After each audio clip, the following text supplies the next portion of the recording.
조금 전에 이제 존 번연의 이제 복음 가운데 이제 선택과 예정에 대해서 말씀을 드리는데, 이제 이분이 갈빙주의적 그런 선택관과 또 예정의 틀은 이제 가지고 있지만 그것을 이제 복음의 그 내용으로 담지는 않았다. 이제 이런 말씀을 이제 드렸고요.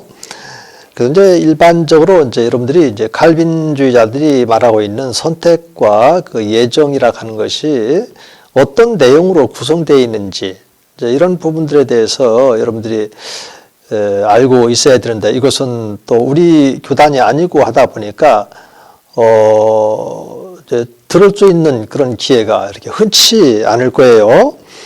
그렇지만 이제 우리 교단에도 칼빈주의적 구원관을 가지고 있는 이제 그런 이제 신학자들도 있고, 그래서 우리는 뭐 이웃 교단이니까 우리가 전혀 몰라도 된다, 이제 이렇게 생각하면 되지를 않고요. 이제 이웃 교단이라 하더라도 아까 제가 말씀드린 것처럼 이제 칼빈주의자들의 이제 구원의 질서라고도 하고 또 순서라고도 하는데, 이것이 이제 이중 예정부터 이렇게 시작이 돼서 이제 그 앞에는 이제 하나님의 이제 절대 주권, 그다음에 이중 예정, 그리고 성령께서 이제 예정된 그 사람들, 그분들을 이제 거듭나게 한다, 중생, 그다음에 믿음 회개, 이렇게 진행이 된다 그랬죠. 이제 성경은 이제 그런 방식이 아니라 성경에는 이제 이중 예정이라는 말이 아니고 이제 예지, 예정, 선택 이렇게 되어 있고 또 회개가 있고 믿음으로 이렇게 믿음이 이제 성령께서 믿게 하신다, 이제 이런 부분이 있단 말이에요. 그래서 이제 믿음의 그런 그 결과 열매로 우리가 칭의와 중생 또 성화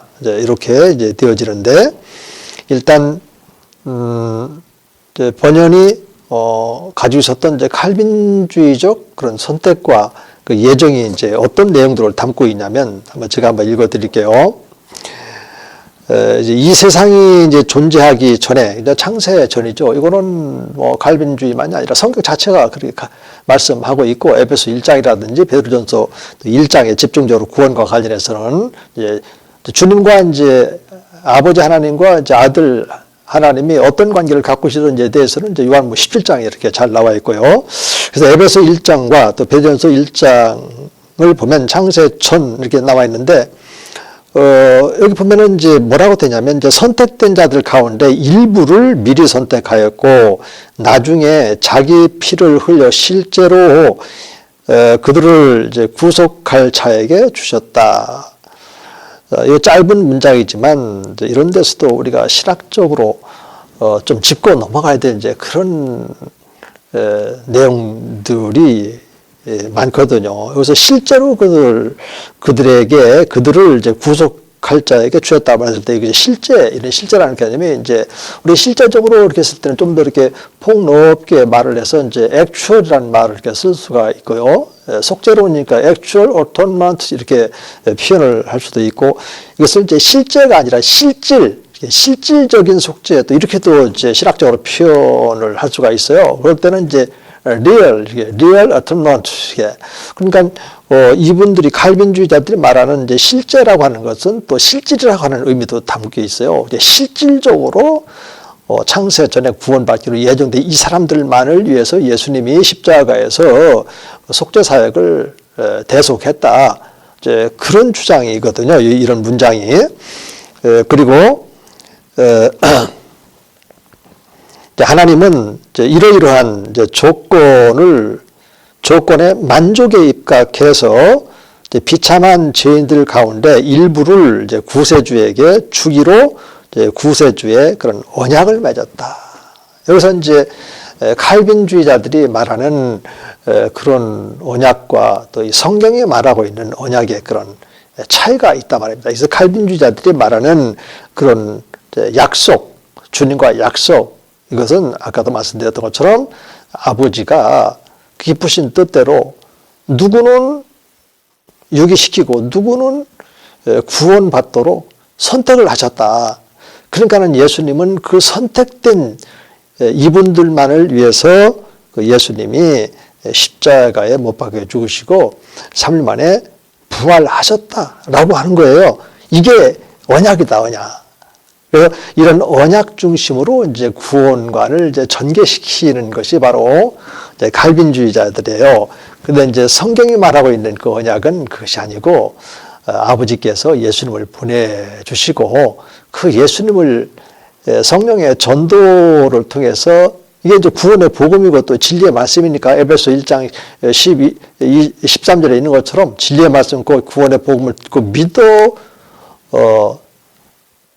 구원받고 성령으로 인침받는 이제 이런 방식으로 이렇게 돼 있으니까 그 언약은 예수님을 믿으면 구원받는 것이다. 이제 이런 거죠. 죄안된 사람만을 위해서 예수님이 십자가에 가셨다. 그게 언약이다. 이것이 아니고. 어떻습니까? 좀 이제 금방 이게 이해하기가 좀 어렵죠. 왜냐하면 우리가 이런 언어라고 하는 것은, 개념이라고 하는 것은 계속 들으면서 내 것이 됐을 때는 단박에 그냥 이해가 되는데 이런 것들은 쉽지 않지 않습니까? 이제 저도 그렇고 또 그래 왔었고 또 여러분들도 이제 이런 강의를 들을 때 무척 어렵다 이제 이런 생각을 갖게 될 거예요. 그래서 이제 대면 강의가 좀 더 용이한 거죠. 이제 써가면서 또 질문도 받고 또 답을 해주고 이런 날이 좀 속히 왔으면 좋겠는데 그래서 이제 이분들이 이제 그 아까 쓴 이제 만족 이런 말을 많이 쓰고요. 이제 그 택자들만을 위한 속죄, 소위 말해서 이제 제한 속죄, 이것이 이제 언약으로 이렇게 되어 있으니 약속이니까 반드시 이제 그렇게 갈 수밖에 없다. 이제 이런 건데, 그러나 이제 이게 성경으로 들어가 보면 이제 요한복음 3장 16절을 보면 하나님이 세상을 이처럼 사랑하사 독생자를 주셨다 했을 때 이것이 보편적으로 그걸 가지고 이제 보편 속죄라고 하는데 예수님의 십자가 사건은 이제 보편적이란 말입니다. 보편. 누구만 구원을 주기로 선택된 사람만을 위해서 예수님이 가셨다? 이거는 너무너무 복음의 그런 폭이 좁지 않습니까?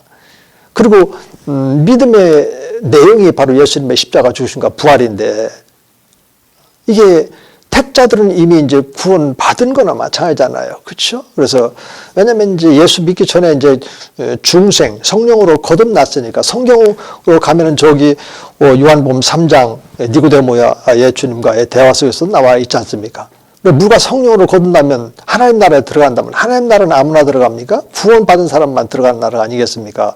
이래서 이제 우리가 이제 지금 신학 이제 과정이니까 올바른 하나님의 말씀으로 우리가 정립해 나가기 위해서는 이런 복잡한 이런 과정들도 거치면서 충분히 말씀을 근거로 해서 내 것으로 이렇게 소화가 시켰을 때 이제 목회 현장에서 말씀을 토대로 해서 은혜의 말씀으로 성도님들에게 먹을 수 있으니까 이런 과정이 좀 필요한 겁니다.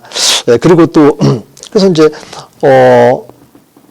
세상에 저런 사람 독생자를 이는 저를 믿는 자마다, 그러니까 저를 믿는 자마다 멸망치 않고 구원을 얻게 믿는 믿음으로 구원받는 거. 이거는 이제 요한복음만 나와 있습니까? 에베소에도 2장 8절에도 이렇게 나와 있지 않습니까? 하나님의 은혜에 의해서 믿음으로 말미암았고 로마서 가면은 뭐 너무너무 이렇게 많이 이렇게 있고요. 그래서 이 믿음의 부분이 구원의 시작의 관문인데 이 믿음이 보다도 더 앞선 어떤 성령의 거듭나게 하심 이 부분이 이렇게 강조되는 이제 갈병주의적 이중 예정설에 입각한 예정과 이 선택 개념이 다르다는 얘기입니다. 이렇게. 그리고 또 디모데전서 4장 10절 같은 경우도 그런 말씀이 있잖아요. 우리의 소망을 하나님께 둔다. 왜 우리의 소망을 하나님께 두냐면 모든 사람 이렇게 하면서 모든 사람 객관적이지 않습니까? 이제 무제한이죠. 제한이 없죠. 모든 사람이라는 말 속에는 그리고 특히 믿는 자들의 구주다. 그러니까 제한이 되죠. 믿는 자들에게 구주. 예수님은 모든 사람의 구주로 오셨어요. 그런데 믿는 자들에게 실질적인 구세주가 이렇게 되는 것으로 이게 이제 성경이 말하고 있는 복음과 그 복음을 우리 것으로 이제 소유하는 그 두 틀을 갖다가 만족시킬 수 있는 말씀이에요. 그래서 요한복음 3장 16절이나 또 디모데전서 4장 10절 이런 말씀들을 함께 이렇게 봐야 되겠죠. 그러니까 지금 이제 번연을 이렇게 하면서 번연이 말한 것을 우리가 그대로 이렇게 받아들이자 이거보다는 이제 번연이 이제 칼빈주의적 구원관을 가지고 있었을 때 선택과 예정에 있어서도 칼빈 말하는 것처럼 복음의 핵심 내용으로 이렇게 삼지 않고 이렇게 그리스도의 그러한 그 사역을 이제 핵심 내용으로 삼았다. 이것도 이제 갈빈보다도 성경을 또 이렇게 지금 택하고 있는 부분이니까 이렇게 우리가 접근을 하는 겁니다. 그리고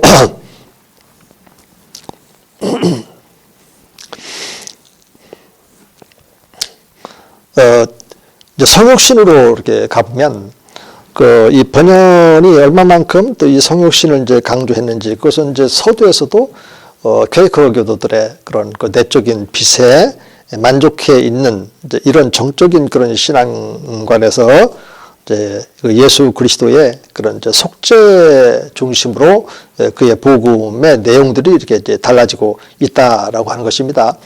이제 속죄하게 되면은 뭐 여러 가지 그런 의미를 가지고 있는데 사실은 이 속죄의 그런 현장은 예수님의 성육신부터 해서요, 그 십자가, 이 죽으심까지 서로 뗄래 뗄 수 없는 이제 그런 관계로 이렇게 묶여져 있습니다.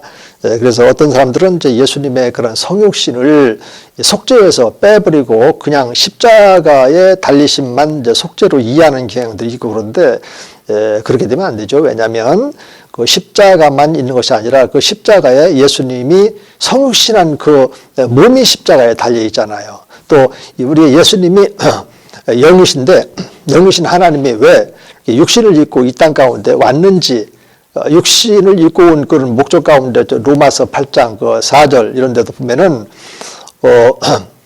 예수님이 이제 죄 있는 육신의 문양으로 이렇게 오셔서 율법의 요구를 이루시게 하려 합니다. 이런 말씀이 나와요. 그러니까 율법의 요구가 뭡니까? 사람들이 죄를 짓게 되면 속죄제를 드리거나 또 화목제물을 드리거나, 근데 예수님은 대속물로 드렸단 말입니다. 소위 말해서 랜섬, 속전이라고도 이렇게 하는데, 그래서 예수님이 이제 몸을 입지 않으면 그게 불가능해요. 그래서 우리가 속죄다 이렇게 했을 때는 예수님의 성육신부터 해서 이제 적어도 십자가에 달리신, 물론 이제 그 부활까지 다 이렇게 포함이 되는 건데, 육체적인 관점에서 이렇게 본다면 성육신과 십자가.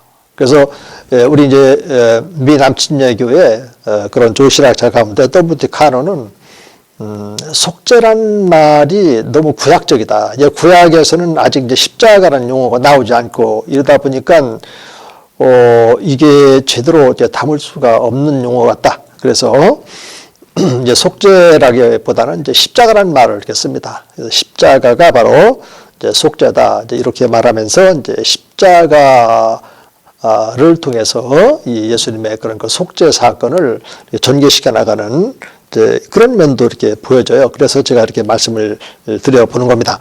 속죄하게 되면 예수님의 그런 이제 성육신부터 해서 그 십자가까지 전 과정을, 부활까지 전 과정을 이렇게 함께 볼 때 의미가 제대로 살아나는 것이다. 이런 말씀을 이제 드려보고요.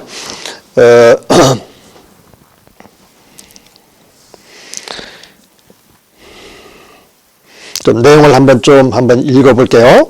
그래서 이제 번연은 이제 퀘이커 교도들이 그리스도를 영예하여 복음에서 제외한 것과 달리 그리스도의 역사적인 활동을 이제 설교의 1차적인 초점으로 두었습니다.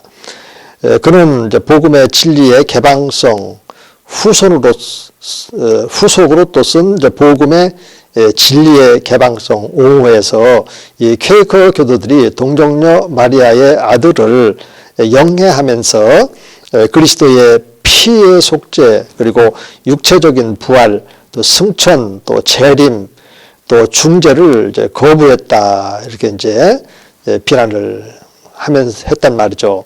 그러면서 번연은 이제 성육신이 구원에 필수적이다. 이렇게 강조를 했어요. 아까 말씀드린 것처럼 이제 성육신은 이제 십자가하고 연결되어 있기 때문에 십자가 없이 우리의 그 죄의 길이 있을까요? 그 십자가가 있기 때문에 그 십자가 죽으심이 바로 또 동전의 양면인 이제 부활로 이렇게 연결이 되어지거든요. 그래서 예수님의 성육신부터 이 부활까지는 이제 속죄의 한 그런 축이다. 이제 이렇게 보고 여러분들도 이해를 하면 좋겠습니다.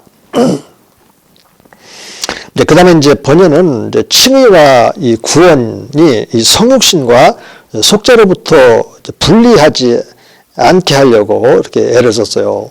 자, 칭의와 구원, 그리고 성육신과 속죄를 분리하지 않는. 그 성경에도 보면은 이 속죄, 성육신과 이렇게 분리가 이렇게 되어져 있지 않습니까? 이게 바로 영지주의자단 말입니다. 그래서 영지주의자들의 그런 그 구원관을 보면은, 사람들은 이제 구원받기로 예정된 그런 사람들 마음 안에는 신의 불꽃이 있다. 다시 말해서 자기 안에 신의 어떤 그 불꽃이 있다라고 하는 것을 이제 깨달은 사람들만이 이제 구원받는. 그러니까 영지주의자들은 그런 거예요. 다시 말해서 깨닫는단 말이에요. 깨달음을 통한 구원관. 이게 이제 신약 성경에 나와 있는 영지주의 이단자들이죠. 그래서 그 예수 그리스도의 역할을 계시자로만 이렇게 제시를 한단 말이에요. 구원자로 제시를 안 해요. 계시, 우리 마음 안에 신의 불꽃이 있다라는 것을 이렇게 보여주는 역할로서의 그런 기독론을 갖고 있단 말이죠. 왜요? 그들은 이제 예수 그리스도의 성육신을 부정하니까 그렇잖아요. 그렇죠? 몸으로 오심을 이제 부정하니까 몸으로 왔다 그러면 당연히 이제 죄를 위한 어떤 희생 제사, 희생 제물이 돼야 되니까 그게 이제 하나님과의 화목제물, 또 대속물, 그래서 십자가에 달려야 되니까. 그래서 이제 영주의자들은 예수님의 성육신을 부여하는 것이란 말이죠. 이런 것들이 있으니까 이제 번연의 그런 마음 속에는 칭의와 구원을 서로 이렇게 분리시킨다든지 또 성육신과 이 속죄로부터 이렇게 분리시키지 않도록 항상 그의 복음의 내용에 이제 관심을 이제 기울였고 또 복음을 위해서 이 초기 그 퀘이커와의 그런 투쟁은 이제 번연의 그런 조수를 통해서 끊임없이 이렇게 나타나고 있는 것을 이제 우리는 이제 알게 되어지는 것이죠. 그래요. 그리고 이제 우리가 이제 성경을 보면은 이제 예수님께서 이렇게 성육신 하실 때에도 그냥 예수님이 이제 오셨다라든지 또 오시는 그런 이제 과정들을 이렇게 설명하기보다도 어떤 틀 속에서 그 예수님의 그런 성육신을 증언을 하냐면 예를 들어서 마태복음 같은 데도 봅시다. 마태복음 1장 1절에도 보면은 아브라함과 다윗 자손 예수 그리스도의 계보다 이렇게 나와 있잖아요. 그리고 아브라함과 다윗 자손. 그러니까 이것은 이제 언약이단 말입니다. 창세기 17장에 있는 그 7절, 8절에 있는 것처럼 아브라함이 그때는 이제 자녀가 없었잖아요. 창세기 17장은 아브라함이 99세 때에 하나님께서 나는 전능하신 하나님이다 말씀하시면서 너는 완전하라 또 이런 말씀도 이렇게 하시고 또 거기서 이제 영원한 언약을 주실 때 나오는 겁니다. 너에게 민족이 나오고 또 왕들이 나오게 되고 이제 그 왕이 이제 바로 이제 다윗과 이렇게 연결이 되어져서 다시 말해서 구속사적 관점에서 오신단 말이에요. 그러면 그런 구속사가 그러면 어디서부터 있었냐면 창세 전부터 있었다 그랬죠. 그러니까 그 예수님의 이런 성육신과 이 속죄 사역은 창세 전부터 계획하신 그 십자가와 부활 사건이 끊임없이 역사 속에서 전해지고 또 예언이 되어지고 성취로 이렇게 오셨다. 이런 거죠. 그러니까는 우리가 이 구원과 관련해서는 전포괄적으로 다시 말해서 창세 전에 영원한 그 계획 속에 창조, 구약, 예언, 그다음에 신약 성취 이런 방식으로 이제 흘러오니까 이런 기본 틀을 우리가 갖고 있으면 그러니까는 이제 아까 언약의 이런 문제도 이런 기본 틀에 충실하면은 이제 칼빈주의자가 말한 것처럼 이중 예정이라든지 이중 선택을 된 사람만을 위한 구원의 어떤 언약 이것이 아니고 아담도 그랬고 또 아브라함 특히 이제 아브라함에 오면 믿음의 조상이라 하지 않습니까? 오직 믿음으로 말미암아. 그래서 이런 것들은 이제 로마서 4장 3절에도 보면은 잘 나와 있잖아요. 아브라함이 하나님을 믿음에 그를 하나님께서 의로 여기셨다. 이렇게 구원과 관련해서는 이 믿음, 구약 시대에는 하나님, 신약 시대에는 그리스도 안에서 일하시는 하나님. 그래서 요한복음에 보면은 그래서 그 문제를 유대인들이 이해를 못하고 있으니까 자기네들은 여호와 하나님을 믿는데 왜 또 자기가 하나님인 것처럼 하나님의 아들이라고 하니까 그래서 막 결정적으로 유대인들이 예수님을 십자가로 몰아가는 것이 자기가 하나님이라 했다. 신성모독을 했다.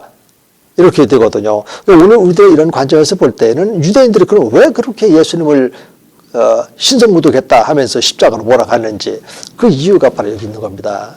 그래서 이제 요한복음뿐만 아니라 또 유대인이었던 유대교회에 속해 있었던 그 바울이 이제 고린도 후서 이런 데도 5장 그 19절 이런 데도 보면은 또 골로새서도 보면은 이제 비슷한 말씀이 이렇게 나와 있고 아버지가 그리스도 안에서 일을 하신단 말이에요. 그리스도 안에서 지금 아버지가 이렇게 일을 하세요. 그렇기 때문에 이제 이런 말씀 하나하나가 총동원이 되어져서 이런 구원과 관련된 갈빈주의적 또 성경적 또 알미니스적 어떤 위치에서 우리가 이런 것들을 정리해 갈 것인지 그래서 말씀에 입각해서 이렇게 보게 되면 구속사로 이렇게 쭉쭉 그리고 축이 믿음 창세전에도 믿음으로 말미암아 그렇죠? 이게 이제 베드로전서 1장 9절에도 믿음의 결국은 영혼의 구원이다 이런 말씀이 나오고 있고 또 진리의 말씀 곧 구원의 복음을 듣고 믿어 성령으로 인침받고 이런 것들이 이제 창세전 상황이 에베소 1장에 나온단 말이죠. 13절 12절부터 13절에 보면은 그렇게 나와 있잖아요. 그래서 오직 의인은 믿음으로 말미암아 살리라. 그래서 믿음으로 우리의 구원이 이제 시작이 되고 또 믿음으로 이제 구원의 그런 지속도 진행되고 있다라고 하는 거. 그러니까 오직 믿음. 이거는 빼앗길 수 없는 복음의 핵심 진리인 것이죠. 여기서 여러분들이 정리가 돼야지 이게 정리가 안 되면 안 됩니다. 창세 전부터 오직 믿음을 통해서만 구원받도록 하나님이 그렇게 결정을 하신 거예요. 계획하시고 예정을 그렇게 하셨다고요. 믿음 앞서서 다른 어떤 것이 우리를 갖다가 구원을 줄 수 있는 그 어떤 것이 없다라는 것을 꼭 기억하시고 좋은 번연을 이해하면서 또 넘어서는 이제 그런 스탠스에서 우리가 이제 강의가 진행이 돼야 되고 또 여러분들에게도 그래야만 이제 성경 속으로 들어가서 올바른 구원관을 정립할 수 있다. 이렇게 말씀을 드리고 싶습니다. 그 다음에 이제 속죄, 어톤먼트라고 하는데, 이 속죄, 어톤먼트는 이제 영어로 이제 at 플러스 one, 그리고 month에서, 서로 이제 각기 다른 소외되어 있는 어떤 이제 관계가, 서먹서먹했고 또 멀어졌던 이런 사람들이 이제 하나로 이제 연결되어지는 이제 이런 의미를 담아서 이제 어톤먼트라 이렇게 했는데요. 그 길은 뭐 오직 성경에 보면은 우리 서로 인간과 인간이 이제 서로 하나로 연결되어져야 되는데 그거는 인간들이 할 수 있는 것이 아니고 죄가 없으신 오직 예수 그리스도를 통해서만 그렇게 되어지도록 되어 있다. 이런 말씀이 이제 에베소 이제 2장에 보면 나와 있지 않습니까? 우리가 서로 이제 막혀서 있었지만은 오직 십자가로 말미암아 이제 막힌 담들이 이제 허물어지고 서로 이제 하나됨을 이제 확보하게 되어지고 또 우리 둘이 다시 말해서 유대인들과 이방인들이 한 성령 안에서 그리스도로 말미암아 아버지께 나아간다. 이제 이런 말씀들도 이제 에베소 이제 2장에 다 나와 있거든요. 이제 이런 것들을 쭉 보면은 거기에 그리스도의 십자가가 있으니까 죽으심과 이제 부활이 함께 있고 이런 것이 바로 이제 그 속죄론의 핵심. 어떻게 보면 이제 십자가 부활 사건이라고 하는 것은 이제 속죄론의 정점이다. 또 클라이막스다. 또 하이라이트다. 이런 방식으로 이제 표현할 수도 이제 있겠습니다만, 이제 신약에서 예수님의 그 십자가 죽으심과 이제 부활 사건은 이거는 너무너무 소중하고 그냥 단순히 소중하다라기보다도 오늘 저와 여러분들의 아주 뼛속 깊이까지 새겨져 있어야 될 그런 보배와 같은 그런 말씀이다. 이렇게 볼 수 있겠습니다. 우리 좀 잠깐 이제 쉴 시간이 되었는데 좀 쉬었다가 지속할까요? 좀 쉬겠습니다.